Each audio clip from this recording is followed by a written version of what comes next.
Hello and welcome back to Life with Danni, Duncan. I have the most beautiful guest on today. Gina, you've lived through cancer, you've lived through chronic stress. What did you learn about the mind-body connection that you wish women knew earlier? Oh, well, yeah, it's been such a journey. Something, as you know, totally blindsides you. And I think just living through it for me I can look back at it now retrospectively and think, oh gosh, I wish I thought of this then. And I wish I wasn't making those decisions based in fear, but I was at the time. So I think for me now, looking back at that time, I think I really advocate for making decisions that are really aligned with your intuition and not from a place of fear. Yeah. Oh my gosh, I love this so much. I'm so excited to chat to you about this. I've been dying to have this conversation with you because you sit in this perfect intersection of science, nutrition, motherhood, and lived experience, which I feel like just I resonate with so much. I feel like we need that science-backed, space. Obviously I love nutrition.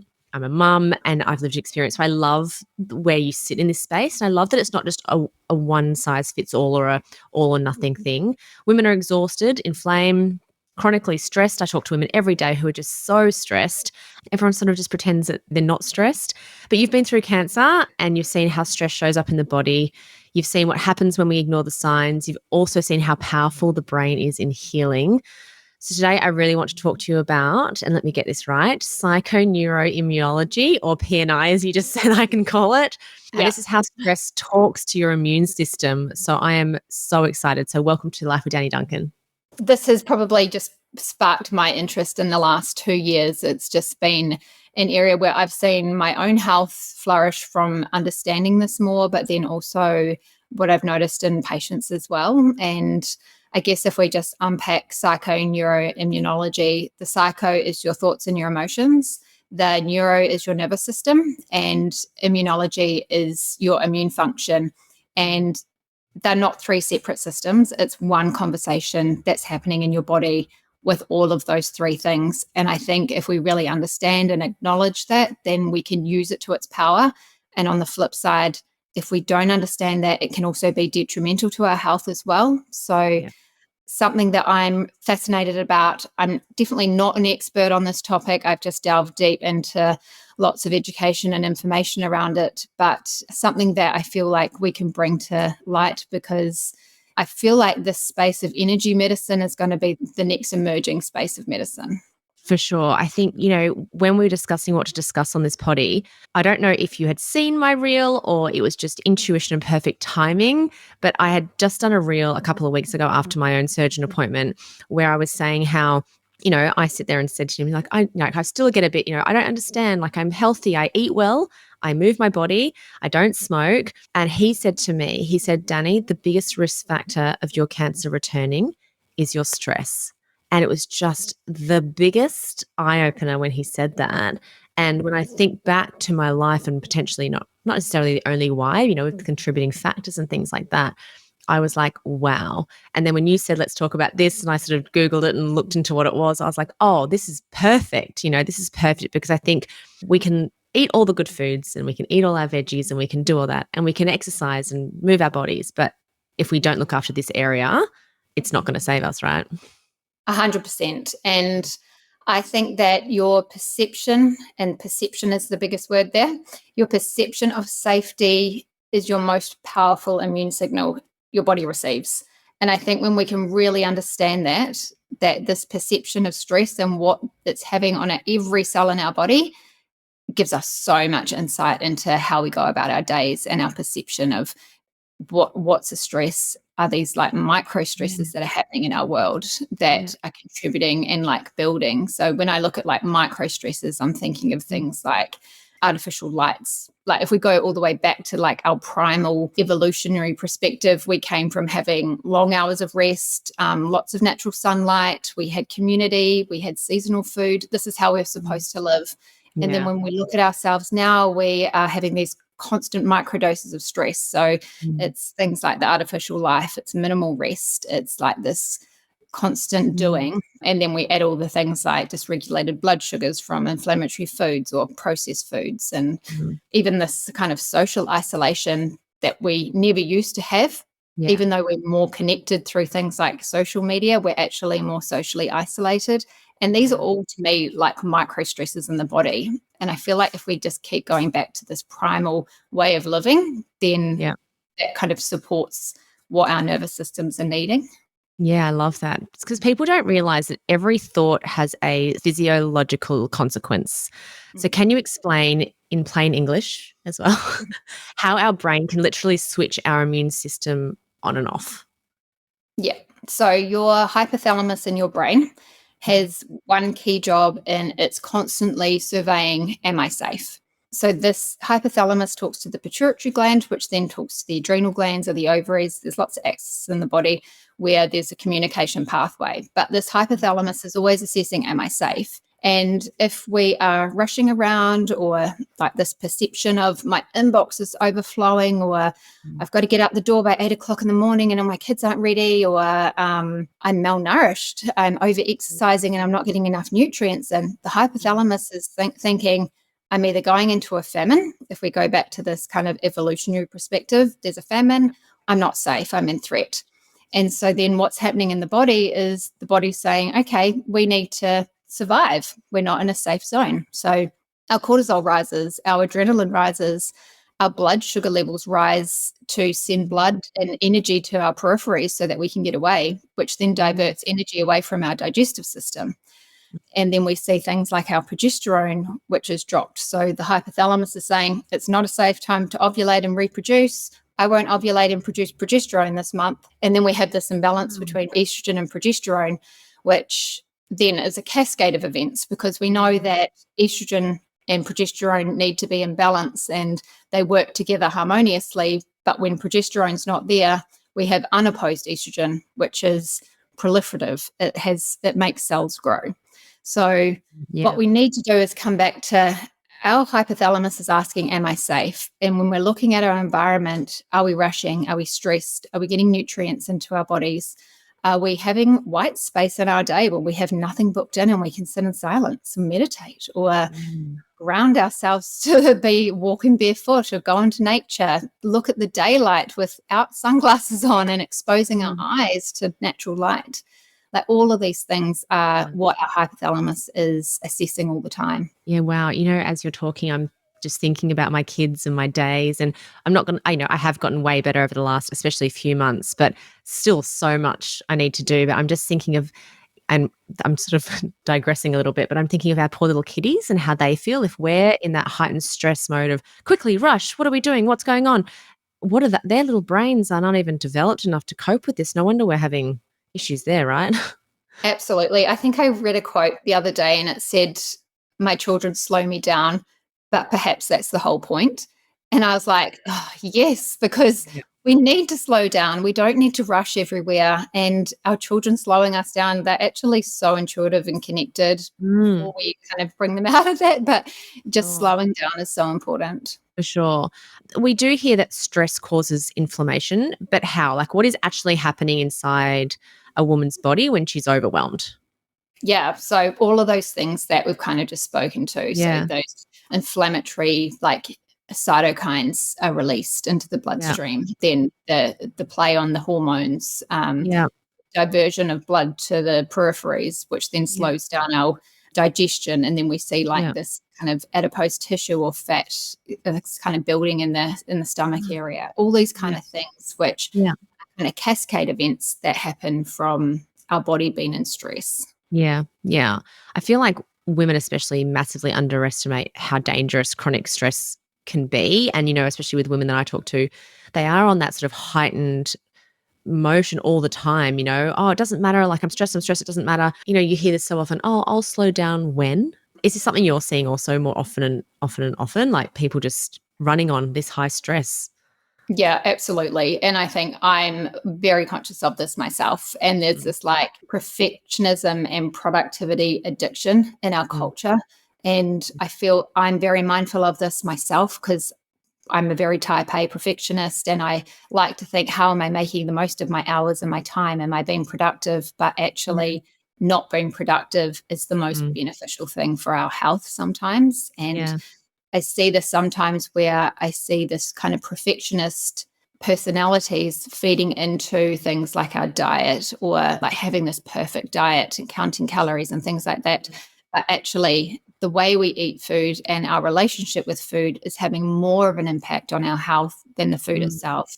Yeah, And then this like perfectionism of doing these workouts a certain amount of times a week, or actually, would it be a bit more beneficial for my health if I didn't do that workout and I walked slowly in nature? Or like some of these mindsets where I feel like we've flipped a little bit too hard, and yeah.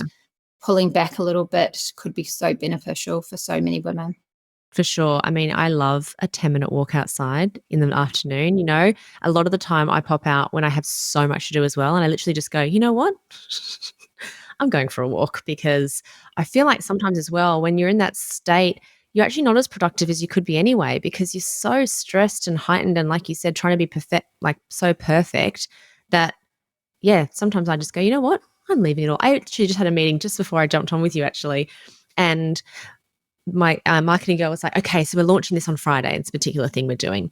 And old Danny would have been like, "Yes, is everything ready?" And I would have freaked out, right, and made sure everything was ready. And I said to her, I was like, let's just do it Monday." And she went, "Oh, are you sure?" And I was like, "Yeah." What's going to happen if we just leave it a couple more days? You've got kids. Beth's got kids, who's my graphics girl. I'm busy. I'm having a colonoscopy tomorrow, so I'm not working tomorrow. You know, it was just like, and she was like, "Oh, okay." And I just saw almost in her brain a big relief, like, "Oh, we don't have this massive deadline anymore," you know? And I think old Danny would absolutely have stressed out about that for sure, and then Me worried.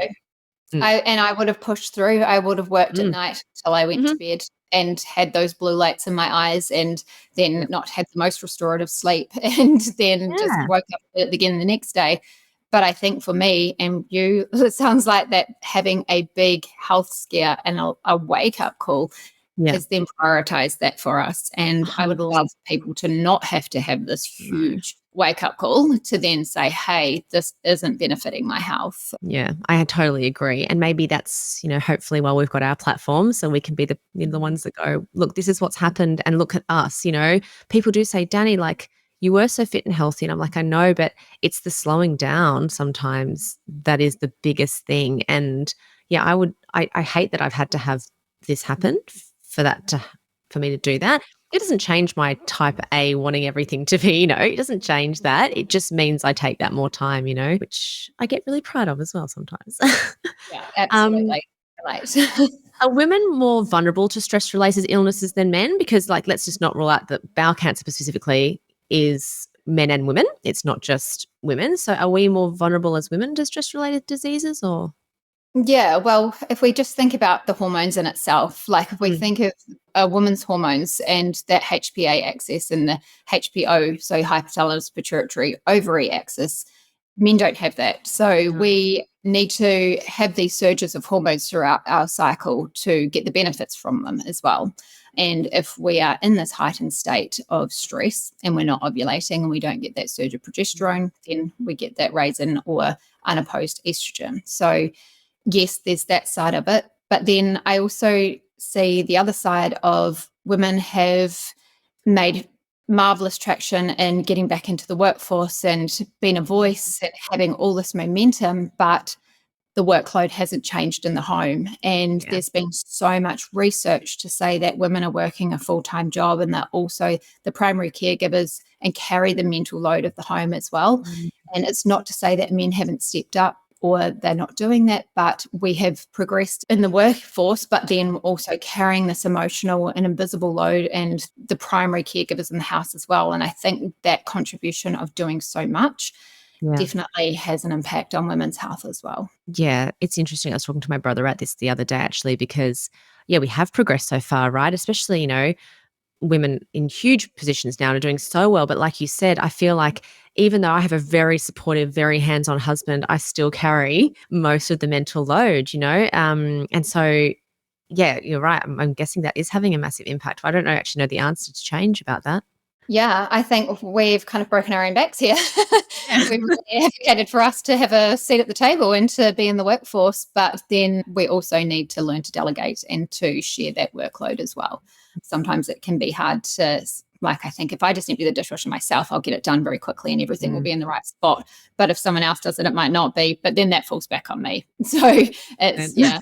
I saw a funny reel yesterday, and it was something like me asking, or it was like, I think it was like from the man's perspective, like my wife asking me something to do something, me or her 20 seconds after I've asked, having done it all already, because, we're like, can you do this? Well, you're not going to do it A, quick enough or properly enough, so we'll just do it anyway. But then, yeah, we're right, it does fall back on us. But yeah.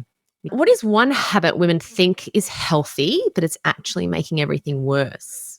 I think what I see in my clinic is it comes back to this overdoing, and it's this kind of perfectionism personality that we spoke of, saying yes to things when every other cell in your body is saying no, like giving from an empty cup, mothering from an empty cup, and then just this over exercising and under eating as well. I feel like there's a huge amount of people that aren't eating enough to fuel what's happening within our bodies.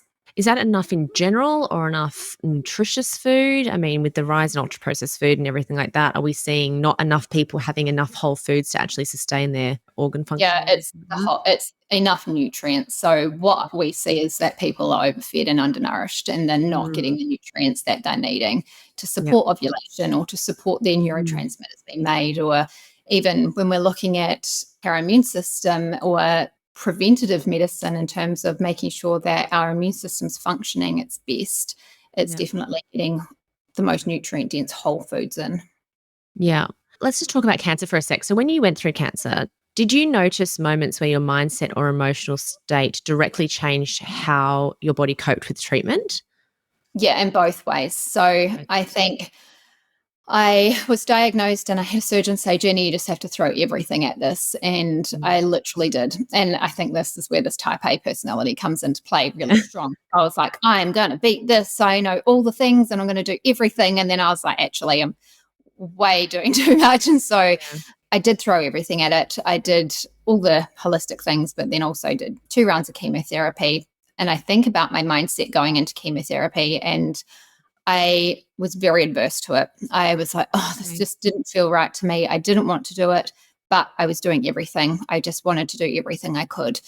And I think now I had the 2 rounds of chemotherapy. I went into cardiotoxicity and it was ceased immediately. And they just said, absolutely no more. You can't have another dose. And I look back on that now and I think the more I know about the psychoneuroimmunology, that I know I've probably predisposed myself to not responding to that well. And then I also had treatment over in Mexico at San Aviv, and I think about the way that they nurture and this holistic care over there. It's not all natural alternative medicine. There's lots of medical medicine, like Western medicine there too. And I was in such a different frame of mind there that my body tolerated it so much better. And I had low dose chemo there and I had all these other therapies, but I think my mindset going into that was very different and very open to it as well. So I just look at those 2 scenarios and I think the power of my mind going into both of those. One, I wish I listened to my intuition around the chemo, or if I didn't have that predisposition to not wanting to have it, would I have had the same outcome? Yeah, that's really interesting. I mean, I went into it, I would say similar but different with, reflection and hindsight is also 2020. But it's so interesting to hear that you went in with that mindset and then that was the outcome. The power of the mind just baffles me. It interests me so much and obviously interests you, hence this conversation. But obviously going in with such an open mind into Mexico, it's so awesome to hear how the body responds in that space. There's this idea that illness is purely physical, but people forget that the emotional side of illness, which we've both been through. Looking back, do you think chronic stress played a role in your diagnosis? Yeah, I would say it played a role. I think any disease, and specifically cancer, is multifactorial. I think there's lots of things at play when a disease progresses and shows itself. So I think it definitely had a play in my diagnosis. And I look back to the years prior to my diagnosis and I was under a lot of stress and I was in this real hustle mentality. I was definitely pouring from an empty cup and not practicing what I was preaching at all. And thinking, almost felt like I had this, I'm a nutritionist and I have all this knowledge around how to support my body that I was immune to anything. And hello, no. So Yeah, amazing. What about how you recovered? Do you think, I mean, after you got diagnosed and you went through treatment, did that stress reduce and then did you find you recovered better? Yeah, I look into the moment of diagnosis and that kind of really chronic stage where I think there was a lot of stress, and it's hard Mm. not to be stressed when you're first Mm. diagnosed with something that's totally blindsided you, to the point that I went and got lorazepam. I was beside myself. I couldn't sleep. I couldn't eat. Wow. I was just like, I need to help myself here, get through this and Mm. sleep. Once I was through probably the trauma of it all and really understanding, unpacking, because there was probably a good 4 months of me having tests to get diagnosed, which was a long Mm. time of the unknown. And there was a lot of, this looks really bad, or Mm. this has to be sent somewhere else for another test because it's very Yeah. unusual. Like, so 4 months of that was incredibly stressful. But Yeah. the more I got to understand it and then put a plan in place, then I think prioritizing my stress and Yeah. my nervous system was the most Yeah. important thing. And I even think Yeah. back to the treatment that I had in Mexico. One of the treatments was like an energy healing, and like the quiet room is what they called it. And I thought, oh, this is probably the most woo-woo part of it all. And didn't really, I thought, oh, it's nice to go and have a sleep in the middle of the day. It's not something I'd Yeah. normally do. But looking back on that now, I think actually the impact that it was having on the cells in my body was so impactful. Yeah. I wish I appreciated it at the time, because our stress and our nervous systems and the energy that we give ourselves has Yeah. such an impact on how we respond to treatment.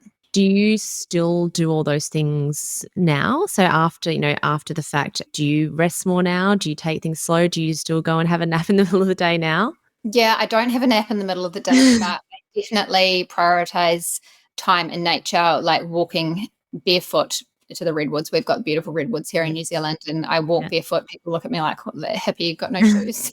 But, or even just going to the beach and hopping in the ocean or something. Like, I feel like connecting and really grounding with nature is really important to me. I do Mm. lots of holistic natural medicine as well, but Yeah. that for me is really important. Now, we can't change the past, right? So I have definitely had moments in my teens, 20s, 30s that were stressful. And again, like you said, multifactorial, but, definitely I think there was a stress there that potentially led to me also getting diagnosed. Is it too late though for people to switch this around? So, someone's sitting there going, oh my God, I've got a client at the moment, for example, high stress job, always on the go, hardly sees her kid because, her stress in the job is just, she's so stressed and she's trying to eat well and she's moving well. But I've sort of said to her, like, you need to sort this out. But is it ever too late to sort this No, out? never. No. No, for everybody, no matter if you've got a diagnosis or you're just functioning or getting through Mm. life, everybody needs to prioritize their stress and their nervous system Yeah. and go back to that. My hypothalamus in my brain right now is scanning, am I safe? And look at yourself, like, really honestly, am I feeding myself nourishing food? Is Yeah. my lifestyle giving that perception of safety, or Mm. am I acting like my body's been attacked by a lion and I'm in fight or flight? Yeah. Or all these things go back to this primal way of living, Yeah. waking up, exposing our eyes to the daylight, grounding our feet, not exposing our eyes to blue light at the night, not waking Yeah. up with coffee and cooling down with wine and scrolling, like all these things that are having Yeah. an impact. So I think for everybody, this is relevant to prioritize this safety in our body and our nervous systems. Now we've talked, I mean, we've sort of, our conversation, I suppose, has kind of been guided and directed by like diseases, right? So, we both had cancer and, chronic disease. But is this sort of psychoneuroimmunology relevant to just your everyday, like getting sick, like the flu, all those kinds of things as well? Yeah, definitely. Yeah. Okay. So the way that our internal dialogue, what we're saying to ourselves on a daily basis, even if you've got a cold or a flu, I'm so sick. If you're saying that to yourself, oh, I'm awful, I'm sick, and you're telling your body this.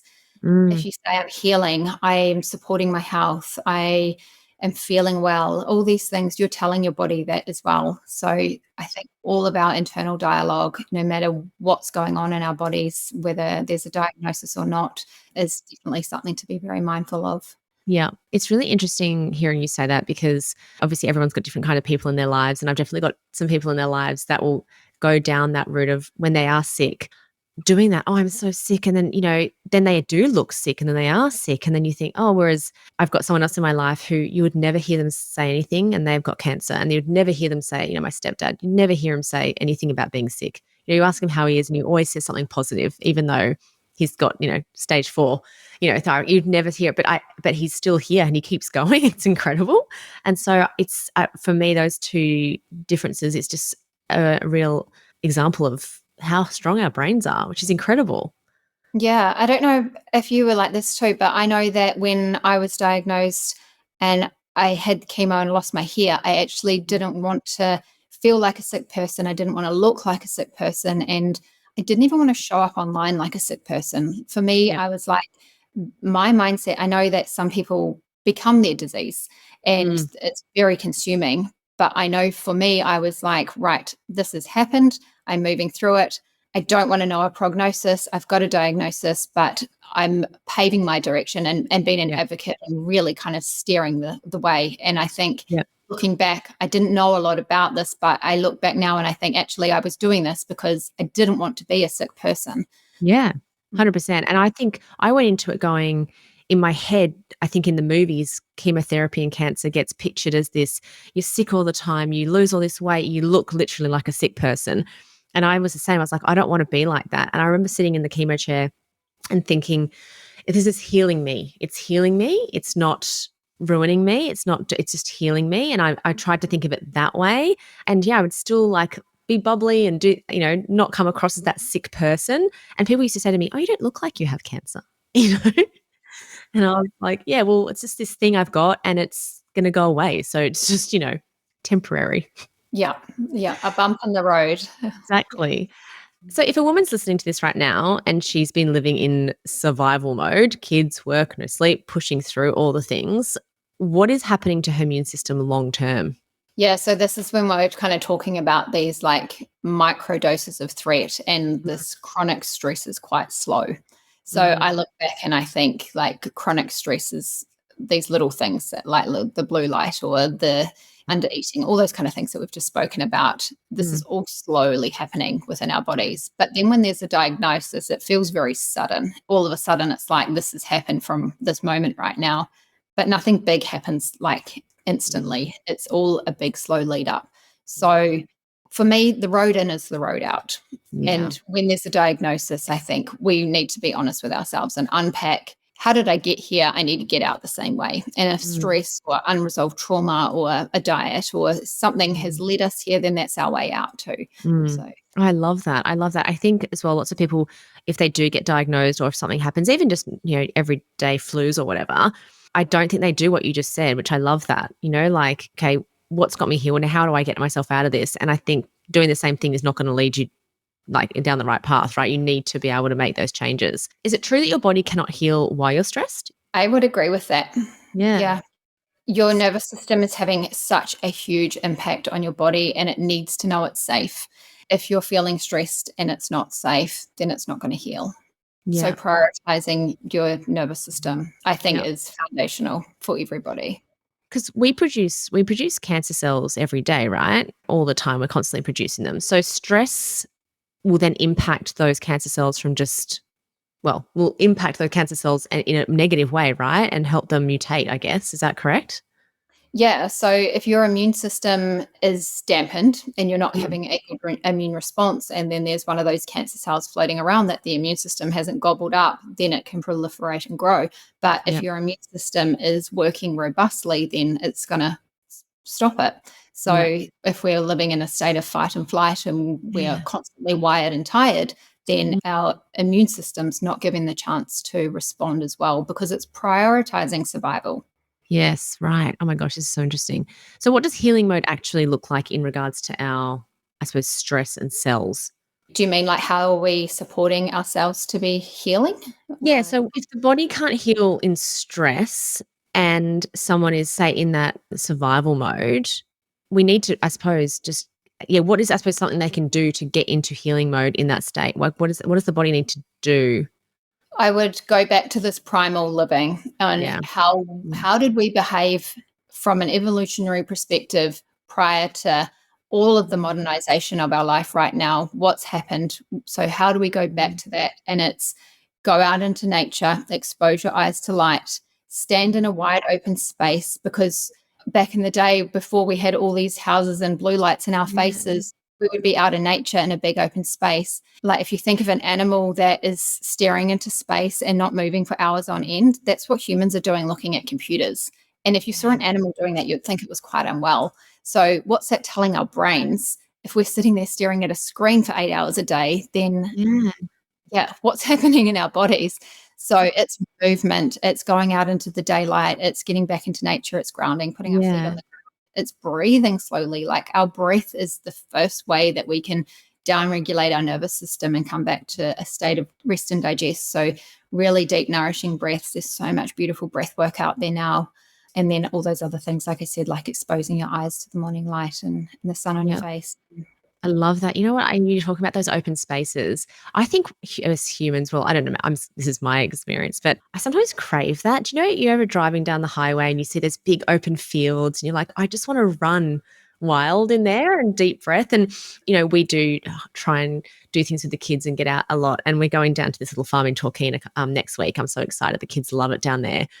And kind of that intuition, like we get there, it's big farm, so it's wide open spaces. And I do just take those deep breaths, but it's quite intuitive. It's almost like my body knows this is what's supposed to be happening.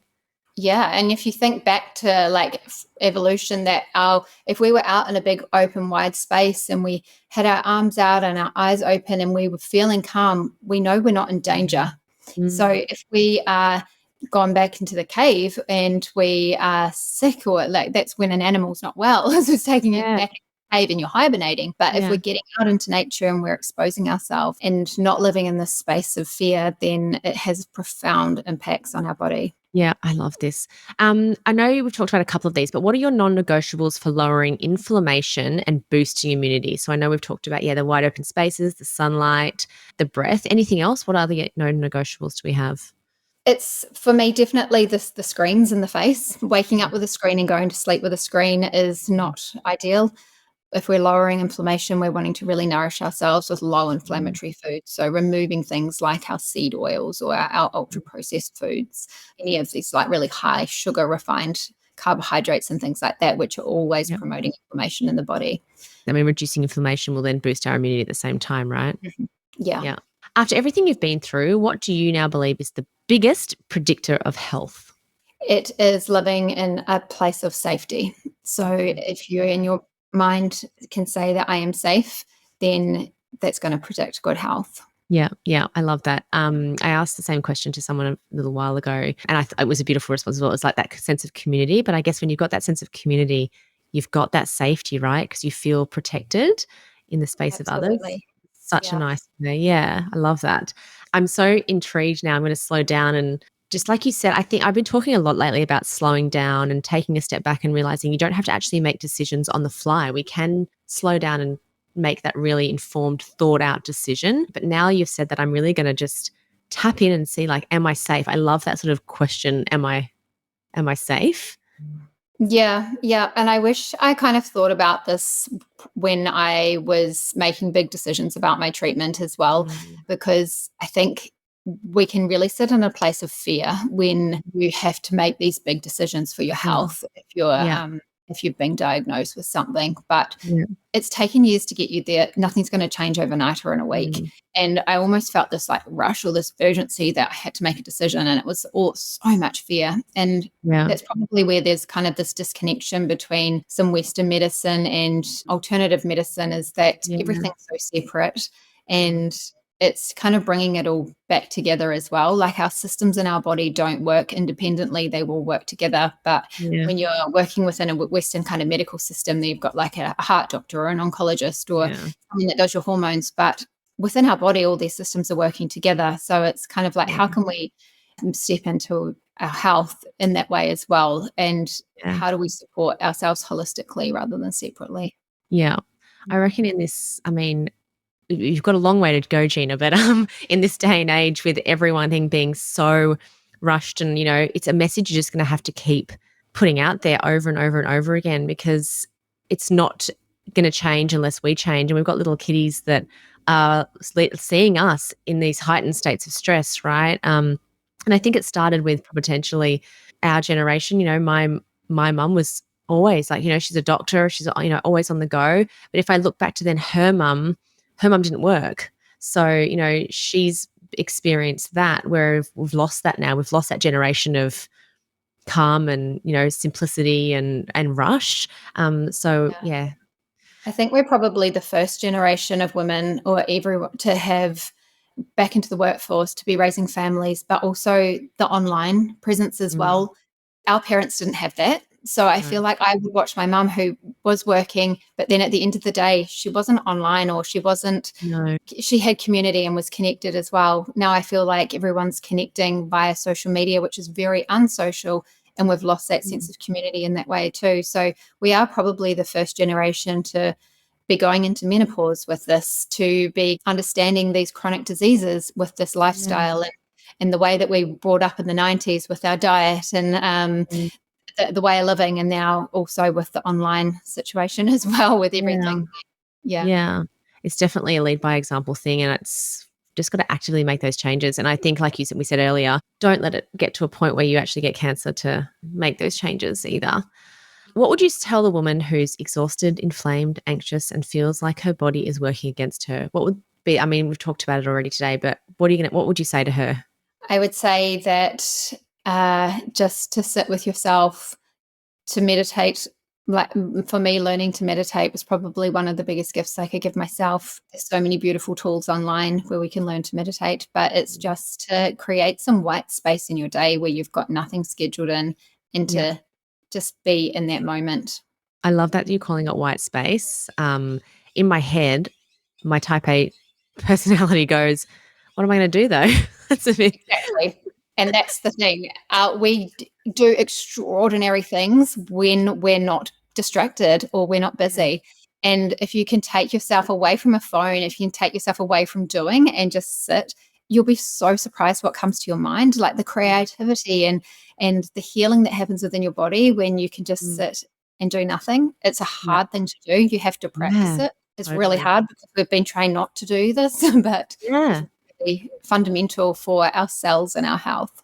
Yeah, for sure. Oh my gosh, I feel like I could talk to you for forever about this stuff. I really want to keep picking your brain, but we might have to have another conversation. But tell people where they can find you and how they can work with you as well.